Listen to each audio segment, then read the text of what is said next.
Olá, seja mais uma vez bem-vindo ao nosso estudo da Bíblia. Estamos utilizando este guia para estudar as Escrituras, fazendo amigos para Deus. Ele tem um enfoque evangelístico, um enfoque de lhe ensinar a testemunhar, um enfoque de como contar as bênçãos, aquilo que Deus tem feito na nossa vida, não é mesmo? E chegamos à lição de número 10, um modo emocionante de se envolver. Como você tem se envolvido na sua família, na sua comunidade, na sua igreja e como você tem trabalhado para o Mestre de um modo emocionante, é o que nós vamos descobrir agora. Antes, porém, eu gostaria de lembrar ou avisar, algumas pessoas me pediram nos comentários que eu indicasse um curso de hebraico. E eu procurei durante algum tempo, eu não encontrei cursos de hebraico completos, gratuitos, não encontrei. Então, estou fazendo uma indicação aqui de um curso, o curso é pago, você, no momento apropriado aí, fora das horas do sábado, você dê uma olhada, é um curso muito bom, ele ensina desde o início, até você entrar em assuntos mais aprofundados, mais completos do hebraico bíblico, de modo que você vai poder abrir a Bíblia em hebraico, naqueles caracteres que a gente olha e até se assusta, não entendemos nada, e você vai ser capaz de ler. Então, são 15 minutinhos todo dia você treinando, faço a indicação àqueles que me pediram, não me lembro mais o nome das pessoas, mas está no link das descrições. Eu indico o curso, muito bom, faça um bom proveito. Voltando à nossa lição, eu gostaria então de falar que Deus nos criou para a comunhão. E no estudo desta semana, enfocaremos o fundamento bíblico para a vida em comunidade e liderança compartilhada. Então, o objetivo é esse aqui. Qual o fundamento bíblico do pequeno grupo? O que se faz num pequeno grupo? Como vamos nos envolver nesse pequeno grupo? Na parte de domingo, ele vai dizer que a ideia de pequeno grupo começa com a divindade. Então, na pergunta 1, nós temos os textos de Gênesis, No princípio criou Deus o céu e a terra, e o Espírito de Deus se movia pela face do abismo. Então você tem Deus e o Espírito. Ali em Hebreus 11 diz que Deus falou de muitas maneiras, nesses últimos dias falou pelo próprio Filho, por meio de quem todas as coisas foram criadas. Em Efésios 3:8 diz que o próprio Deus criou todas as coisas. Então, ele está demonstrando que Pai, Filho e Espírito Santo participaram da criação. Cada um deles teve tarefas diferentes. Aqui nós não temos mais como sondar, porque não temos um testemunho tão claro explicando o que cada pessoa da divindade fez, mas ele traz a ideia aqui de que os pequenos grupos são uma ideia divina. Agora, na pergunta 2, compare João 10, 17 e 18 com Romanos 8, 11 e 1 Coríntios 15, 15. Em João 10, 17, diz que Jesus Cristo tem poder para dar a sua vida e para reassumi-la. Esse é um verso da divindade de Cristo, lá em João capítulo 10. Agora, em Romanos 8, 11, dá a ideia de que o Espírito que trouxe Jesus à vida. E em 1 Coríntios 15, 15, a ideia de que o Pai ressuscita Jesus. Então, quem ressuscitou Jesus? Ele mesmo, o Espírito Santo, ou o Pai, ou todos os três juntos empenhados nessa obra? Pai, Filho e Espírito Santo estão unidos em um pequeno grupo, está entre aspas aqui, com o propósito expresso de redimir a humanidade. Então, a ideia de um pequeno grupo é redimir a humanidade, ganhar para Jesus as pessoas perdidas. Então, essa primeira parte aqui de domingo, ele está trabalhando a ideia da divindade, das três pessoas da divindade aqui na Bíblia, e de que isso seria um modelo de pequeno grupo. Essa é a ideia da lição. Eu, particularmente, tenho um pouco de dificuldade, assim, eu não me sinto confortável em dizer que a divindade ou a trindade seria, assim, o fundamento bíblico para o pequeno grupo. Eu entendo esse argumento aqui do autor, um argumento mais retórico, um argumento mais homilético, e não tanto exegético, né? Eu sou um entusiasta dos pequenos grupos, já participei, já dirigi diversos pequenos grupos, acho algo extraordinário que deve ser praticado por todas as pessoas na igreja, né? Eu só particularmente não faria um argumento exegético, né, para fundamentar o pequeno grupo na ideia de trindade ou divindade. Ok? Então vamos seguir aqui para a parte de segunda-feira, os pequenos grupos nas Escrituras. E aqui ele coloca, leia Êxodo 18, 21 a 25. Qual conselho de Jetro fez diferença significativa para Moisés? O povo saiu do Egito. Eram 600.000 homens, sem contar mulheres e crianças. Então, vamos colocar uma mulher e uma criança, nós temos quase 2 milhões de pessoas. Agora, Moisés tinha que liderar e julgar tudo isso sozinho e era um cargo muito grande. E Jetro foi lá e falou, olha Moisés, se for da vontade de Deus e se você achar interessante, por que você não divide aqui as pessoas em grupos, né? Então você vai colocar, vamos usar uma linguagem empresarial, você vai colocar diretores, aí cada diretor vai ter supervisor e cada supervisor, né, vai administrar um grupo ali de encarregados e cada encarregado vai cuidar de um grupo de pessoas. É mais ou menos isso, né? Como se fosse uma divisão hierárquica administrativa para que os problemas pequenos possam ser resolvidos pelos encarregados, né? Depois, os problemas que os encarregados não souberem, eles passam para os supervisores, e o problema que o supervisor não conseguir, ele passa para o diretor, e o problema que o diretor não conseguir resolver, ele passaria para Moisés. Então, todo o povo estaria ali organizado em pequenos grupos. Essa é a ideia. E Moisés aceitou esse conselho. Moisés, que estava para ensinar, também tinha ouvidos para aprender de Jetro. Isso é interessante. Especialistas em pequenos grupos afirmam que o tamanho ideal para a interação em grupo é entre 6 e 12 pessoas, e esse foi o tamanho dos grupos de Moisés e de Jesus. Agora aqui na pergunta 4, leia Lucas 6, Mateus 10 e Marcos 3.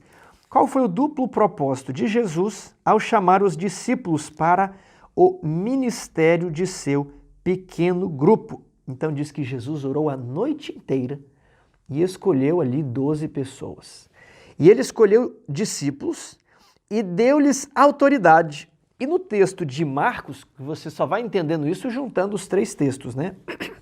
No texto de Marcos diz que ele designou os 12 para estarem com ele e também deu-lhes autoridade para pregar. Então, olha a ideia do pequeno grupo. Você, ancião, pastor, você que já tem uma experiência para ensinar, né? Você vai reunir um pequeno grupo. Para quê? Para educar essas pessoas em todas as artes da vida cristã, em várias áreas, educação de filhos, namoro, casamento, profecia, né, estudo da Bíblia, todas as partes ali. Você tem um pequeno grupo que pode ter 1001 utilidades.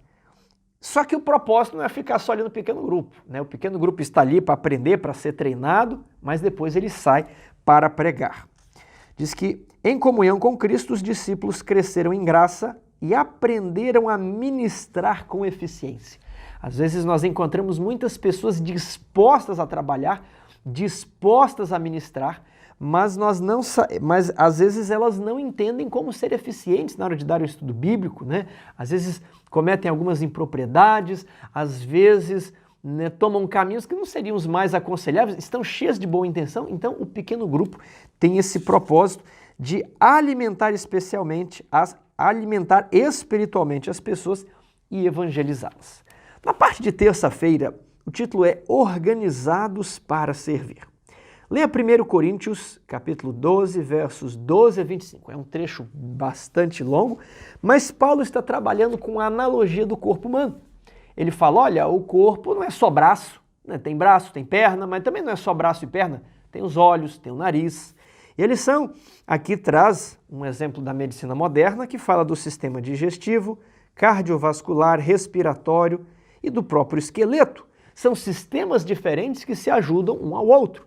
Então, o sistema circulatório faz o sangue circular pelo pulmão, e ali o pulmão está respirando e acontece a troca gasosa, né? E essa troca, ela faz o oxigênio entrar no sangue, né? Falando de uma maneira bem grosseira, né? E o sangue ali vai fazer contato com o sistema urinário também, passando pelos rins, E os rins vão filtrando o seu sangue. Então tudo isso está conectado com os braços, com os pés, que põe a comida na boca, que você vai lá trabalhar para ter a comida. Então, mesma questão é na igreja. As várias pessoas, com os seus diversos dons, possuem um papel único para o trabalho do mestre. Isso acontece na Bíblia. Por que existem 4 evangelhos? Por que não é apenas um? Porque, para retratar a obra, a vida do personagem mais importante da Bíblia, que é Jesus, 4 pessoas foram escolhidas e cada um deles enfoca por um prisma diferente o evento, os dias em que Jesus esteve na Terra. Assim também, nós temos o costume de trocar os pastores, ficam 2, 3 anos numa igreja, troca e vem outro, para eles poderem contribuir de uma maneira diversa para aquele grupo de pessoas. Se até os profetas bíblicos Deus escolheu que houvesse 4 evangelhos, quanto mais nós não temos, né? Podemos saber muito mais sobre um ponto e quando você troca outra pessoa, traz outras contribuições. Então essa é a ideia. Às vezes tem pessoas mais técnicas, estão ali na profecia, mas às vezes tem uma mulher, uma senhora que lida melhor com os assuntos emocionais e todos então trabalhando em um pequeno grupo para levar o evangelho a todas as pessoas. Os pequenos grupos proporcionam um ambiente para o exercício dos dons espirituais e podem ser o centro de evangelização de uma congregação. Como diz Paulo, há muitos membros, porém um só corpo. Olha que texto interessante, aparece aqui em Testemunhos, volume 7, e eu li li quase todo esse capítulo aqui para me entender melhor o contexto desta declaração. Aconselho você a fazer o mesmo. Testemunhos 7, página 21. A formação de pequenos grupos como base de esforço cristão foi-me apresentada por aquele que não pode errar. Se há na igreja grande número de membros, convém que se organizem em pequenos grupos a fim de trabalhar. Então, se a igreja tem 20 membros, no máximo você vai ter 2 grupos, ou se ela tem poucos membros, então você não vai ter isso aqui. Mas a igreja maior precisa se organizar em pequenos grupos, a fim de quê? Trabalhar. Não somente pelos membros da própria igreja, mas também pelos incrédulos. Se num lugar houver apenas 2 ou 3 que conheçam a verdade, organizem-se num grupo de obreiros, mantenham indissolúvel laço de união, apegando-se uns aos outros com amor e unidade, animando-se mutuamente para avançar, adquirindo cada qual ânimo e força com o auxílio dos outros. Então a ideia aqui, ela fala nos parágrafos anteriores, olha, por que 2 ou 3 pessoas não se juntam e falam, vamos orar pelo irmão fulano de tal, vamos na casa dele. Então essa ideia de pequenos grupos, vamos fazer uma visita, vamos aqui um grupo de 5, 6, 7 pessoas, nos organizar para distribuir folhetos nesse bairro, vamos organizar um grupo aqui para ler o livro Grande Conflito, ou o livro Eventos Finais, ou o livro sobre alguma história da igreja, sobre alguma profecia, a cada semana a gente se reúne, estuda um pouco, ora e depois vai fazer visitas. Existem inúmeras possibilidades de trabalho para o pequeno grupo, Às vezes muitas pessoas pensam que o pequeno grupo é só você ir na casa, e aí o anfitrião tem que oferecer comida, e aí o anfitrião oferece comida 1, 2 vezes, e às vezes pesa no orçamento familiar, ainda mais daqueles que já estão lutando ali para manter as contas em dia, E aí as pessoas ficam desanimadas, eu não quero receber ninguém em casa, minha casa é pequena. Mas essa não é a ideia do pequeno grupo, assim, receber as pessoas, servir a comida e ficar ali batendo papo. Não é esse o propósito. Vamos fazer só um quebra-gelo aqui e conversar sobre assuntos, o que eu acho. Não, se for para se reunir é para saber o que Deus acha. O que o Espírito de profecia está nos dizendo para ler um livro, para estudar um livro ou para orar. Você pode fazer um pequeno grupo de orar, Ore aí 30 minutos, um irmão ora por um aspecto, outro por outro, ou todos orem para alguém, por alguma causa específica. E você também pode combinar estratégias de evangelismo num pequeno grupo. E o ideal é que aconteça toda semana. Porque se você falha um dia e na outra vez a pessoa vai perdendo o ritmo e não acontece mais. Então, é difícil fazer o pequeno grupo na sexta-feira à noite, porque às vezes tem programa na igreja. Aí às vezes existem 2 programas na igreja na sexta-feira à noite. Aí você começou o pequeno grupo, fez 1, 2, 3 reuniões. Aí na 4ª reunião tem um programa na igreja, na 5ª tem um programa na igreja, na 6ª é um feriado, acabou, o grupo perde o ritmo. Então, o ideal é você pensar em um dia onde vai ser sagrado ali. O horário de reunião tem que ser para criar o hábito, né? Depois está funcionando 6 meses, acontece alguma coisa que, né, para o pequeno grupo, aí não tem problema, vocês já vão ter criado o hábito. Agora você começa o pequeno grupo em dezembro, chega janeiro, janeiro é férias escolares, aí em fevereiro o pequeno grupo morreu. Então nós temos que pensar todas estas coisas aqui sobre o pequeno grupo. Os pequenos grupos do Novo Testamento é a parte de quarta-feira. Um dos fatores que contribuíram para o crescimento da igreja do Novo Testamento foi sua estrutura organizacional em pequenos grupos. E Atos 18 e 20, né, Lucas listou alguns nomes daqueles com quem Paulo trabalhou de maneira próxima. Pastor, ancião, você precisa formar, treinar pessoas, você precisa ser o tutor daquelas pessoas. Você deve trabalhar mais educando do que pregando. É o que está lá no capítulo, né, do volume 7 ali de Testemunhos. Então, a ideia do pequeno grupo pode ser uma pessoa mais experiente com outros menos experientes. Então, um pequeno grupo só de jovens com pessoas inexperientes não é a ideia. A ideia é que tenha alguém mais experiente ali para passar a experiência, para passar a sabedoria que esses cabelos brancos dos mais velhos adquiriram ao longo da vida. Então, Lucas listou que na cidade tal, aquelas pessoas estiveram com Paulo e o acompanharam ali, foi porque Paulo estava ensinando o tempo inteiro. Olha, quando você faz uma visita, você faz assim, ó, e se a visita fizer isso? Então você faz aquele outro lá. Era o dia inteiro com Paulo, vendo como é que Paulo trabalhava. E aí eles iam aprendendo como Paulo trabalhava, e agora quando Paulo viajava, eles aprenderam muito. Da mesma maneira, anciãos, né, pastores, chamem os membros mais neófitos, mais novos, para ir junto com você, para ele ver na prática como que faz. Você não ensinou nada, você não falou nada, você só falou assim, ó, fique olhando, vou te mostrar como que faz uma visita para consolar alguém que está próximo da morte, como que faz uma visita quando existe um problema disciplinar da igreja. Isso tem que ser passado, né, dos mais experientes para os menos experientes. Agora compare Atos 16, 11 com Atos 12. Ali fala que quando Lídia se converteu, ela chamou as pessoas, fiquem aqui em casa. E aí depois que Paulo e Silas saíram da prisão, né, eles foram para a casa de Lídia. Depois fala que quando Pedro saiu da prisão, ele foi para a casa de João Marcos, para a casa da mãe de João Marcos. E o que as pessoas estavam fazendo ali? Elas estavam orando. Pequeno grupo de oração. Não é só bater papo, e o pequeno grupo não é para comer, pequeno grupo não é para assistir filme, pequeno grupo não é para falar mal do pastor, do ancião. Não, pequeno grupo, ele tem um propósito redentivo, né? Orar por outras pessoas, pela própria vida espiritual, para estudar a Bíblia, fazer coinonia. Eu já falei isso aqui, você pegar um livro, né? Vamos pegar aqui o livro Eventos Finais, aí cada dia vamos ler, estudar um capítulo, vamos, né, cada dia nos reunirmos aqui para estudar o livro do Apocalipse, vamos estudar aqui tantas coisas para a gente estudar. Então, cada pessoa vai lendo um parágrafo. E aí, ó, já pensou em começar um pequeno grupo em sua casa? Está dizendo aqui no rodapé de quarta. Ou em se juntar a um amigo para começar um pequeno grupo na casa dele. Se você já faz parte de um pequeno grupo, o que pode compartilhar com a sua classe sobre os benefícios desse ministério? A dinâmica dos pequenos grupos. Os pequenos grupos são instrumentos de Deus para o crescimento da igreja, né?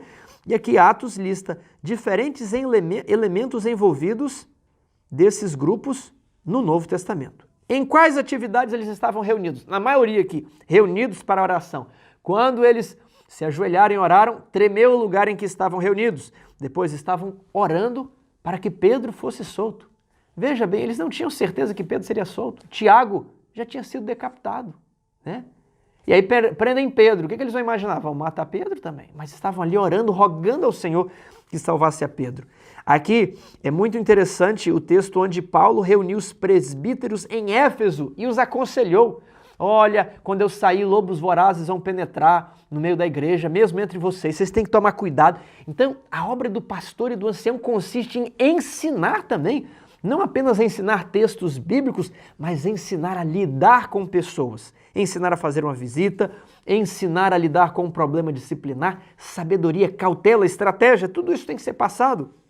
Os primeiros cristãos se reuniam para interceder uns pelos outros, orar por suas preocupações, ter comunhão, estudar a palavra, se preparar para o serviço, proteger uns aos outros contra os falsos mestres, juntos de atividades evangelísticas. Já pensou você, vamos Você que tem conhecimento informático, fazer um pequeno grupo. Nós vamos criar um site. Nesse site nós vamos encher disso e vamos colocar propaganda no Facebook, no Instagram, no Google, né? Pessoas que tenham conhecimento nessa área.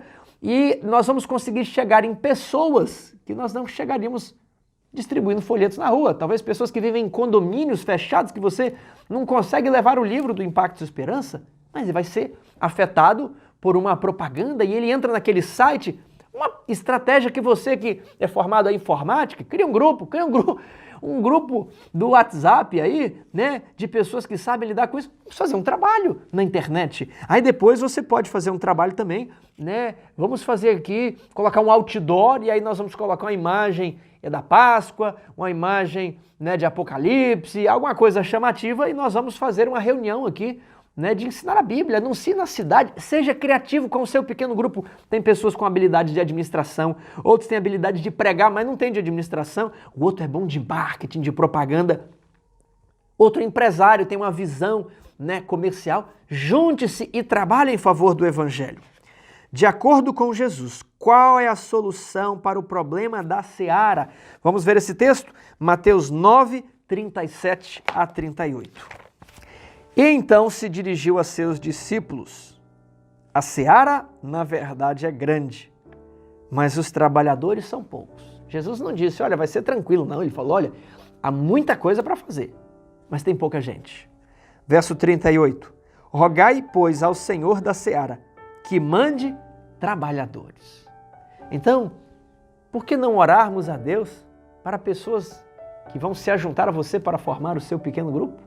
Quem sabe Deus não faça pessoas se conhecerem esta semana com o propósito de criar um pequeno grupo. Se isso acontecer, comente aqui embaixo. Se você tem o seu pequeno grupo, nos conte um pouco, deixe-nos saber da experiência do seu pequeno grupo, de algum testemunho. Agora lembre-se, você não pode ficar inativo. Se você entra para a igreja para ficar só um consumidor de sermões, rapidamente você enfraquecerá na fé e você vai ser um paralítico espiritual. Porque em vez de trabalhar em favor dos outros, em vez de nascer no reino de Cristo como um missionário, você está nascendo como apenas um consumidor de programas. Querido amigo, esta semana é um chamado para você pôr um fim nessa apatia de só ficar no banco, vendo todos trabalharem e falar assim, eu vou fazer um trabalho, mas eu não tenho cargo. Mas na igreja, a igreja não impede as pessoas de trabalhar porque elas não têm o cargo. O cargo é para os que vão ser responsáveis pelo ministério. Agora todos podem trabalhar.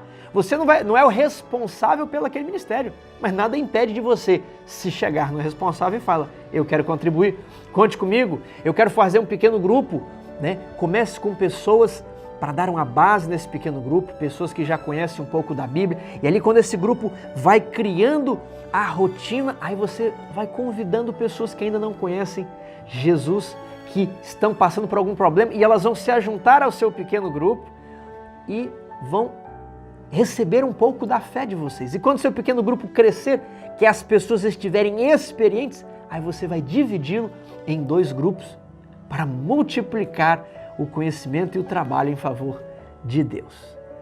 Que Deus lhe dê uma ótima semana, que o Eterno o abençoe.